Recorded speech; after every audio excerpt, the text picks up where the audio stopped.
ለረዳን ላገዘን ምህረቱን ላበዛልን እጁን በእኛ ላይ ላደረገ ሁሉ ጊዜ ፊቱን ለማያዞርብን በህይወታችን ታሪክን ቀያሪ ሆኖ ለተገለጠው ከጨለማ ከድቅድቅ ጨለማ ወደሚደነቅ ብርሃን ላወጣን ኃጢአተኞች ሳለን ገና የተረሳን ሳለን የተተውን ሳለን ያስታወሰን ከሁሉ የሚበልጥብን ኢየሱስ ይክበር። ሃሌሉያ።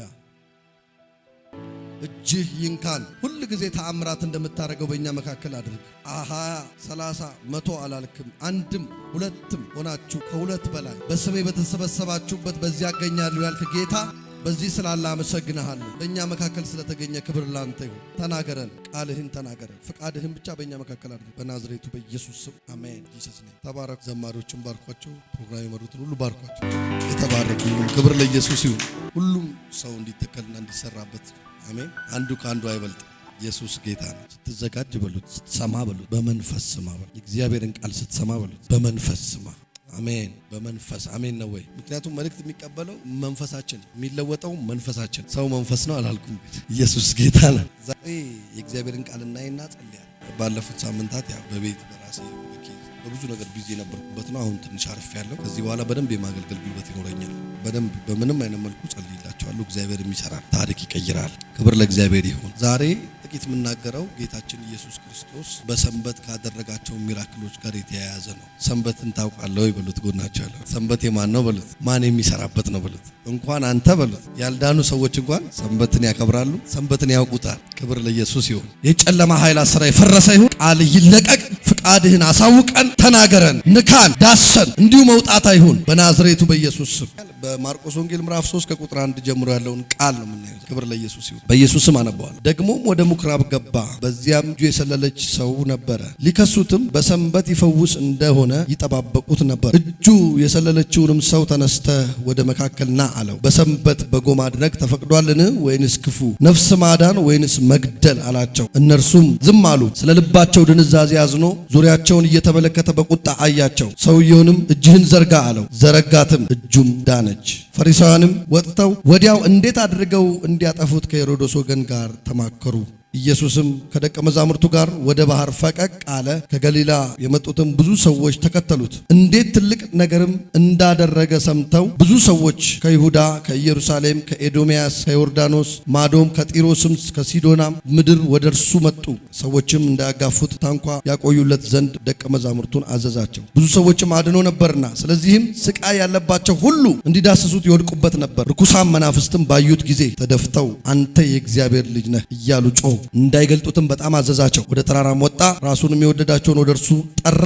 ወደ እርሱም ሄዱ። ከእርሱም ጋር እንዲኖሩ ለመስበክ እንዲልካቸው ድውዮችንም ሊፈውሱ አጋንንቱንም ሊያስወጡ ስልጣን ይሆንላቸው ዘንድ 12 አደረገ። ስምዖንና ጴጥሮስም ብሎ ሰየመው። የዘብዴዎስ ልጅን ያዕቆብንም ወንድም ዮሐንስ፣ ቦርነጌስንም ብሎ ሰየማቸው። የነጎድጓድ ልጆች ማለት ነው። እንድርያስንም፣ ፊልጶስንም፣ በርጠለሜዎስንም፣ ማቴዎስንም፣ ቶማስንም፣ የልፌዎስ ልጅ ያዕቆብንም፣ ታዲዮስንም፣ ቀናንያን፣ ስምዖንም አሳልፎ የሰጠውንም የአስቆሮቱ ይሁዳን ይላል። ክብር ለኢየሱስ ይሁን። ኢየሱስ ያድናል። እዚህ ቦታ ላይ በሰንበት ነው ታሪኩ የጀመረው። ምዕራፍ 3 ላይ ሰንበት ታወቃል። በሰንበት ምንም አይነት ነገር መስራት እንደማይችል በአይሁዳውያን ሕግ አለ፣ የተቀመጠ ሕግ አለ በብሉይ ኪዳን። በዚህ ቀን ምንም መስራት አይቻልም። ግን የሚገርመው ኢየሱስ እዚህ ጋር ሕግን ሲጥስ ነው የምናየው። ለመልካም ነገር ሕግን ሲጥስ። አሜን ነው ወይ? ነካውና ለመልካም ነገር ሕግን ትጥሳለህ በል። ሃሌሉያ። ብዙ ሰዎች ታውቃላችሁ፣ በብዙ ሃይማኖት ውስጥ የነበርን ሰዎች ለምሳሌ ዛሬ 18 ነገ 20 ምናምን፣ ስለዚህ ልብስ አላጥብም ይላሉ፣ ስራ አንሰራም ይላሉ። ይሄ ሕግ ነው እየተዋረደ የመጣ ነገር። ግን ይሄ ሕግ አከፋፍለው የሰሩት ለምን ሁላችሁም መናገር አይጠበቅብኝ። ይሄ ግን ሰንበት ግን የጌታ ሰንበት እግዚአብሔር የሚከብርበት ነው። ሰንበት ከእግዚአብሔር ጋር የምንገናኝበት ነው። አሜን ነው ወይ? ንካውና ሰንበት የጌታ ነው በለው። አንዳንድ ሰው ሰንበትን ሲደላው ሲመቸው ወይም ችግር ሲደርስበት፣ ሐዘን ሲደርስበት፣ ሰንበት ምንም ነገር እያለ አቋርጠ የምትሄድበት ነው። አምላክን የምታገኝበት ነው። ምንም ይኑር ምንም ነገር ጥሰህ የምትሰዋበት ነው። ስለዚህ የሚያውቁት ነገር አለ፣ ግን እልፍ ያለ እውቀት የላቸውም። ኢየሱስ እንዲሰራ ስለማይፈልጉ ነው። ዛሬ እናገራለሁ። ኢየሱስ በሕይወታችሁ እንዳይሰራ የሚከለክል ከልካይ ይነሳል። በኢየሱስም ይነሳል መጋረጃ።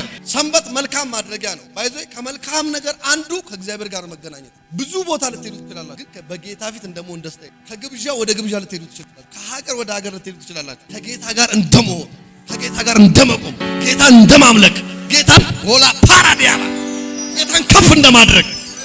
አሜን ነው ወይ? ይሄን ጊዜ የሚመስል የለህም በሉት። ይሄ ውድ ጊዜ ነው በሉ። ደስ ይበል በሉ። ይሄ የምትሞሉበት ነው። የሳምንቱን አመጽ የምትቀጠቅጡበት፣ እባቡን የምትወጉበትን ኃይል የምትቀበሉበት ነው። አቤት ሌሎች ሞገስ ለመቀበል ስንት ደም እንደሚያፈሱ፣ ስንት መስዋዕት እንደሚሰው። ሰንበት ለኛ ቀላል አይደል፣ ከጌታ ጋር የምንገናኝበት ነው። ይሄ ስንል ቀን በቀንም ቢሆን ጥሩ ነው ለኛ ለገባው ሰው ቀን በቀንም። ግን ሰንበትን ማስነካት የለብንም። በሉት ጎናችሁ ያለው እሁድ እና እዚህ ቦታ ላይ አንድ እጁ የሰለለ ሰው አየ። በጣም የሚገርመው ጌታችን ኢየሱስ ክርስቶስ ሩሩ ነው። እኛም ተካፍለን ነው ሩሩ የሆነው። አንዳንድ ሰው ሩሩ ነው ተፈጥሯል፣ ተፈጥሮም አለ ሩሩ ግን አይደለም። ክፉ ሰው ራሱ ሩሩ ይሆናል። ኢየሱስን ሲያገኝ ልቡ ቦጭቧጫ ይሆናል፣ አልቃሻ ይሆናል። ለምን? የኢየሱስ ክርስቶስ መንፈስ አንዱ ሩሩ ነው እና ራራ። እጁ የሰለለ ሰውን አየ፣ አላስቻለው። እንደ እጁ ሰለለውማ እኛ መሃል አይቀመጥ። ሰንበት ይሁን ሰንበት መዳኛ እንጂ መሞቻ አይደለም። አሜን ነው ወይ? ይሄ ሃይማኖታዊ ህግ አለ የተቀመጠ። እነሱ ደግሞ ሰበብ ነው የሚፈልጉበት። ጠራው እስኪ ሊፈውሰው ነው እንዴ እስኪ እናያለን። በመፈወስ እልል ማለት ሲገባቸው መፈወሱን ሊያከራክራቸው ህጋቸው ነው የሚያስተዳድራቸው። ኢየሱስ ያድናል። ኢየሱስ ከህግ ይበልጣል። እዚህ ጋር የወጣው ህግ በሰንበት ምንም ነገር ማድረግ አይቻልም፣ መልካም መስራትም አይቻልም። በጣም የሚገርማችሁ ነገር እጁ የሰለለውን ሰው አዩና ገና ለገና እስከሚፈውሰው ሊከሱት፣ ፈውሶት እስኪናገሩ፣ ፈውሶት ክፉ ነገር እስኪያውጁበት። ክብር ለኢየሱስ ይሁን። እጃችሁን ከፋ ቬላስ በጌታ ፊት የምትሆኑበትን ሰዓት የሚፈልግ የአውሬ አሰራር የተሞተ ይሁን፣ የተደፋ ይሁን፣ በስጋ ለባሽ ሆኖ የሚሰራ በጌታ በኢየሱስ ክርስቶስ ስም የተገለበጠ ይሁን። ጂሰስ ኔም ተገለበጠ እና ጌታችን ኢየሱስ ክርስቶስን በሰንበት ቀን የሰለለውን ሰው ሲያይ መልካም የሚያረግ መንፈስ ስላለ ሩሩ ስለሆነ እጁን አይቶ ዝም ማለት አልቻለም። ና ብሎ ሲጠራው ሊከሱት እነሱ መዝግቡ ይባላል። አሁንም ከሰዋል። ምክንያቱም በሰንበት ሰንበትን የሚሽር ሰው ይወገር ነው የሚለው፣ ይመታ ነው የሚለው። ግን እሱ በማቴዎስ ላይ ያለውን ነገራቸው። አንድ ሰው በግ በጉድጓድ ቢገባበት አላቸው። ዝም ብሎ ይሄዳል ወይ? በጉን እሑድ ነው ብሎ አይ በጉን ጥሎት ይሄዳል ያለ። ታዲያ ለበግ እንዲህ ከሆነ አላቸው ለሰው ልጅ እንዴት ነው? ሃሌሉያ ነፍስ ነው ያላቸው። ከመፈወስ ወደ ኋላ አላለም። እነሱን ከመከስ ወደ ኋላ አላለም።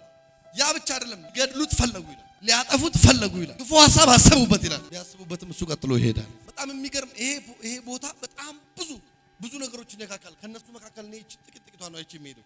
ከዛም ኢየሱስም ምን እንዳሉት ልንገራቸው አለፉበት። ምንም ሊቃወሙት አጋንንቶችን በኃይል ነው የሚያስወጡበት። 12 ለያቸው፣ እነሱን ደግሞ ኃይል አደረገላቸው። ምን ያደርጉ ዘንድ? በሽተኞችን ይፈውሱ። ሌላስ? አጋንንቶችን ታስወጣ ዘንድ በሉት። በሽታን ትፈውስ ዘንድ ጌታ ኢየሱስ ኃይል ያደርግብሃል። ይሄ ይሆናል በሕይወት ክርስቲያን ከሆንክ ይሄ ይሆናል። ዳግም የተወለደ ክርስቲያን ላይ ይሄ ይሆናል። ዝም ብለህ አትመላለስ። ወይ ትዘምራል፣ ወይ አጋንንት ታስወጣል፣ ወይ በሽተኛ ትፈውሳል፣ ወይ ትሰብካል። እንጂ ሰስ ነው የሚሆንባቸዋል። በሚመጡት ዓመታት አዳዲስ ጸጋዎች ይገለጣሉ በውስጣችሁ። ትክክለኛው የጸጋ ስጦታ ፍሎ በእናንተ ውስጥ ይገለጣል። ይሄ ሲሆን ግን የሚሆነውን ነገር ነው የምነግራችሁ። ጌታችን ኢየሱስ ክርስቶስ ላይ የደረሰው ነው የምነግራችሁ። ተማከሩበት፣ አላገኙት። ሊያደርጉ ሞከሩ፣ አላገኙት። መጨረሻ ላይ ምን እንዳሉት ታውቃላችሁ? በቡኤል ዜቡል አለቃ ምን ያደርጋል? አጋንንት ምን ይላል?